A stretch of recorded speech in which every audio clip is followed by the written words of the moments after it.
Ano po ang most common na nakikita nyo na cause ng mga sunog? And ano po ang reminders nyo sa mga viewers natin para po maiwasan po na masunugan kayo ng bahay?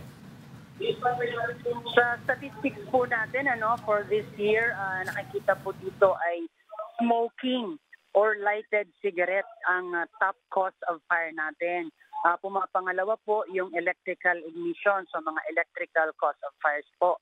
At dito po tayo tumututok ngayon sa ating mga kababayan, lalong-lalo ng mga naninigarilyo, na mas maging conscious po sana, hangga't maaari nga po sana, wag nang manigarilyo, bukod sa ito ay harmful sa ating kalusugan, ay yun din po, nagiging source din po siya ng ignition.